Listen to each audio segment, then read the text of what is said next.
3 terrifying house-sitting nightmares, scary stories. Story 1. The Stalker's Voodoo Obsession.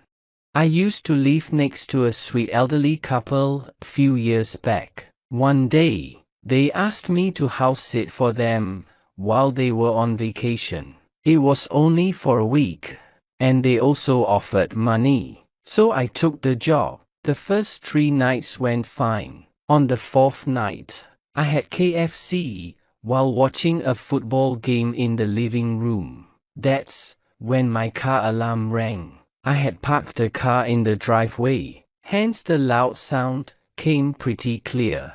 I quickly got up, thinking someone was trying to steal my car. I rushed outside the house, but the streets were completely empty, and all the houses were quiet. My car's tail lights blinked twice.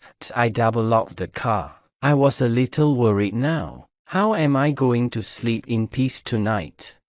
But when 2 hours went by and nothing more happened, I decided to sleep on the couch. I muted the TV sound without turning it off. I don't know why, but I couldn't sleep in the dark. Half an hour went by, and sleep had just fallen onto my eyes when I heard a sound. I rubbed my tired eyes and slowly lifted my head to look at the main door. The sound didn't happen for a few seconds, and then I heard someone's footsteps on the porch. What the hell was that? A car thief?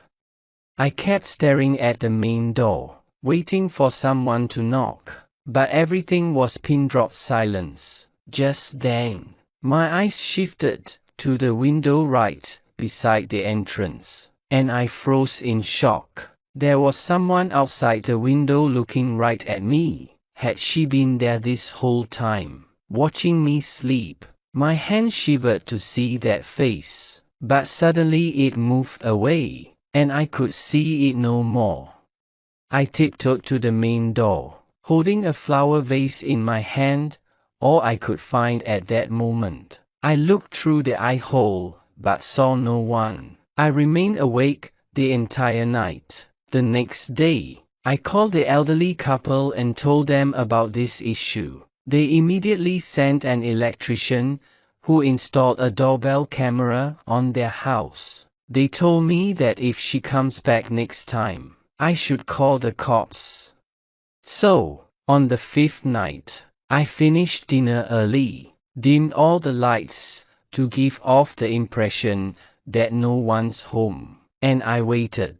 I waited for hours. I must have dozed off on the high-back chair when I heard the main door rattle. I crawled on the floor like a four-legged animal and went close to the door. I turned on the screen, and there she was. Her face was badly battered this time. There were cuts on her nose and lips. Her left cheek was swollen, and it appeared like she was homeless and disturbed. Her knuckles were bruised too, which signified she often got into fights. She held a bunch of keys in her hand, attached with a toy gun keychain, just like the one I found in the porch that morning. Holy Mother of God! This woman had been stalking this house for days. Wait a second. Did the elderly couple know about her? It did feel weird when they installed the doorbell camera right away. So many questions were going through my mind. Hence, I talked. Excuse me. She paused with a blank face and then brought her face really close to the camera once she realized she had been recorded this whole time. Her eyes burned in anger. That's when the punching and kicking started. She grabbed the doorknob and started pulling it like a psycho. Are you crazy? Stop. Stop it right now, or I'm calling 911. She stopped. She took a few steps back and crouched on the porch. From the pocket of her tattered jacket, she took out something. It was a gutter mouse. The woman grabbed the mouse tightly and then took out a small piece of broken glass from her messy bun. She placed the mouse on the porch and started stabbing the mouse heinously. She was screaming and smiling at the same time. again and again. She stabbed the animal until it turned into a pile of minced meat. And then she started throwing those meat chunks all around the porch while whispering something. She was doing black magic. But why? Why did she choose this house?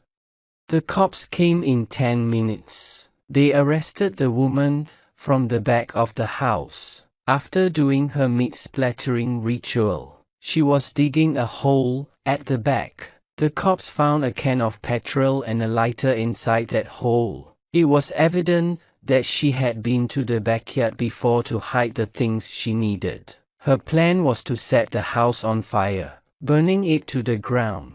She was taken away and declared mentally ill. The woman didn't say a single word to the cops. It was clear that something had driven her to insanity.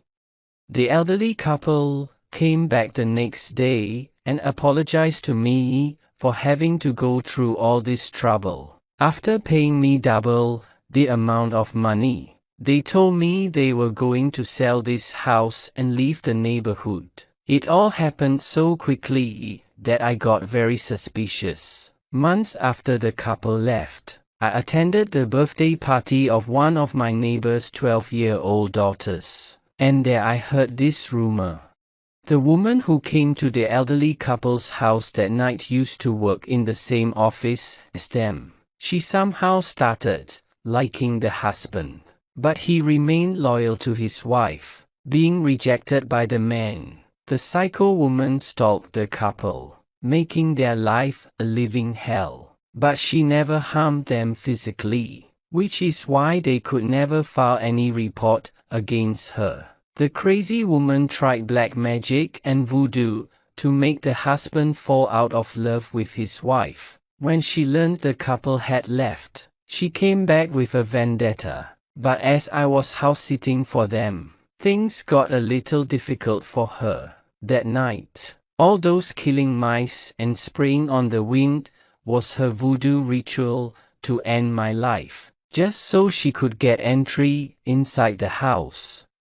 I feel lucky that before she could actually set the house on fire, the cops got to her, and I'm happy that the elderly couple can live in peace now. The story you just saw is based on this footage. End of story 1.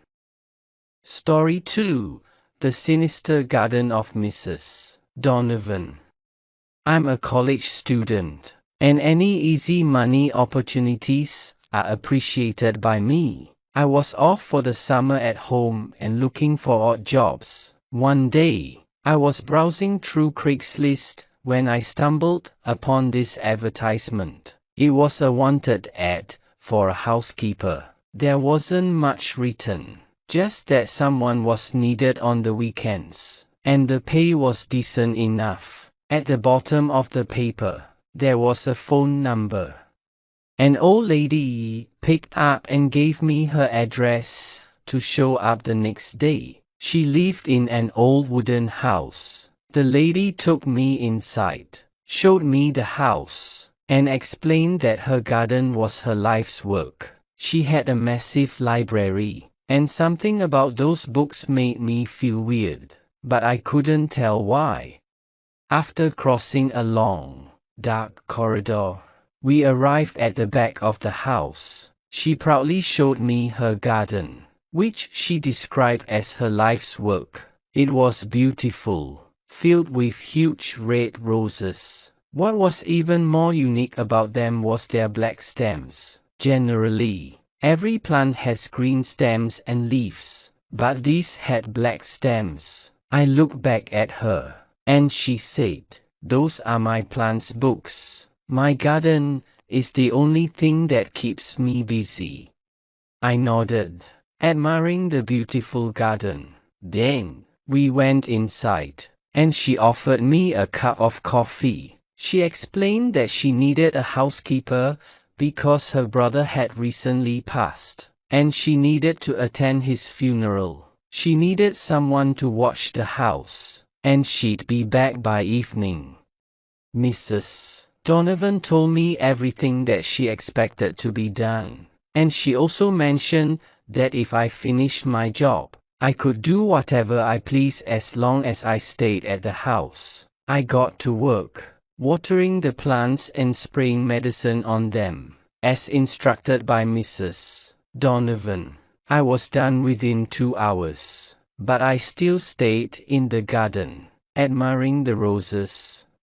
I went closer to a big red rose and took a sniff. It smelled like it was supposed to, but there was a metallic tinge to the smell. Also, the rose petals were thicker than normal roses. Just then, a crow flew over my head, and I got a little startled, grabbing onto the rose. The red petal smashed inside my grip, but my hand felt weird, slippery and sticky. I opened it, and my palm was red, a red liquid all over it, like I had killed someone.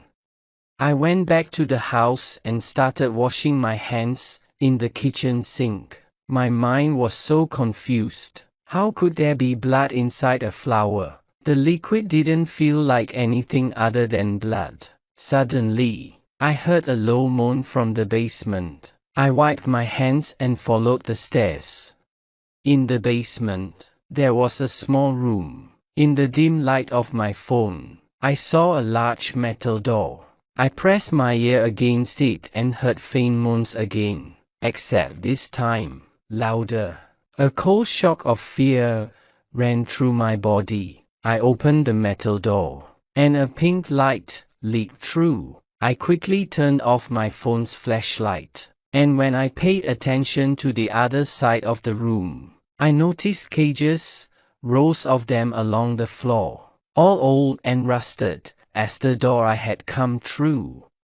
I stood still and, when I heard nothing, turned my phone's light back on. Behind the bars of the cages, I could see eyes reflecting back at me. I stepped closer to one of the cages and shined my light within. Whatever was in there flinched like a trapped animal. I focused on it. It was a little boy, pinned in the corner of the cage, staring at me with wide, fearful eyes. "Oh my God," I whispered. "What's your name?" "Noah," he stammered, his voice weak and hoarse. "How long have you been kept here?" "Noah." "I don't know," he replied. "She gave me some candies while I was playing in the park, and then I woke up here."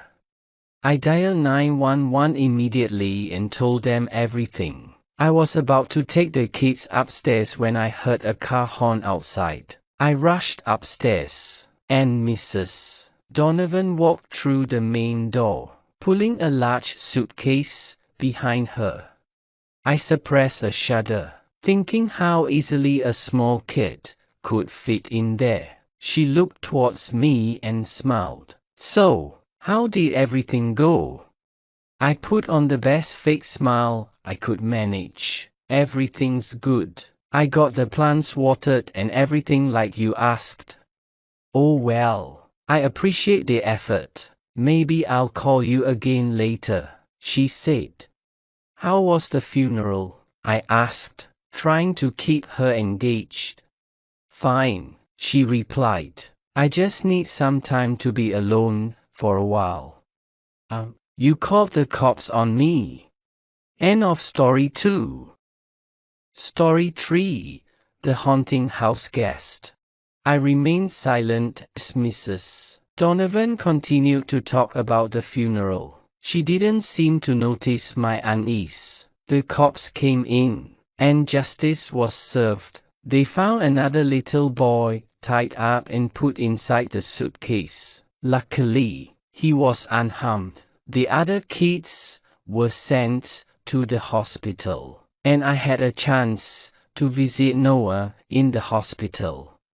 Mrs. Donovan was shoved into a mental asylum for life. Her garden was torched down to ashes by the cops. Locals were horrified to find out about these carnivorous plants raised by Mrs. Donovan, plants that fed on the flesh and blood of innocent children Who could have thought that such a harmless-looking old lady had such a sinister secret? I don't think I'll ever be able to sleep peacefully at night. The man looked like a complete stranger to me, but the details he knew about me creeped me out to the core. The cops think he was probably planning the robbery for a long time, but Camilla's arrival wasn't planned. Did I get shivers from how articulate and playful he was about the murder? It was as if this wasn't his first time. I'm left with this chilling realization that danger can lurk in the most unexpected places, and the people you think you know might be harboring dark secrets. The scars from that night, both physical and psychological, will stay with me forever. The weeks following that horrifying night were a whirlwind of police investigations, interviews, and therapy sessions. The authorities had gathered enough evidence to confirm that the man who had broken into my house and killed Camilla was indeed a serial criminal, with a history of burglaries and violent crimes. As I tried to move forward with my life, I couldn't shake the feeling of unease that had settled deep within me. The trust one once had in the safety of my own home had been shattered, replaced by a constant sense of vulnerability. Every creak of the floorboards, every gust of wind against the windows, sent shivers down my spine. My therapy sessions helped me cope with the trauma, but the nightmares persisted. In my dreams, I would see Camilla's smiling face slowly morph into the lifeless, twisted expression I had seen in the bathroom that fateful night. I would wake up in a cold sweat, the images etched into my memory. Despite my fears, life went on. I returned to college, but the specter of that traumatic night hung over me like a dark cloud. I began volunteering at a local support group for survivors of violent crimes, hoping that, by helping others, I could heal my own wounds. Months passed, and with time, the nightmares grew less frequent. I had started to rebuild my life, but I knew that the scars would always remain. I had lost someone I loved deeply, and I would never fully recover from that loss. Then, one evening, as I was leaving the support group meeting, a fellow survivor approached me. Her name was Sarah, and she had also lost a loved one to a violent crime. We shared our stories, our pain, and our hopes for the future. Over time, our connection deepened, and we found solace in each other's company. As the years passed, Sarah and I leaned on one another for support, and together we worked through the trauma that had marked our lives. We found love, strength, and the resilience to move forward. Our shared experiences had bound us in a way that was both heartbreaking and beautiful. Though I would never forget that terrifying night and the loss of Camilla, I had learned that life could still hold moments of happiness and healing. Sarah became my partner, my confidant, and a source of strength as we faced the world together. The scars remained, a reminder of the darkness that could intrude on our lives unexpectedly. But with Sarah by my side, I had found a glimmer of light, a reason to keep moving forward, and a chance at a future filled with love and hope.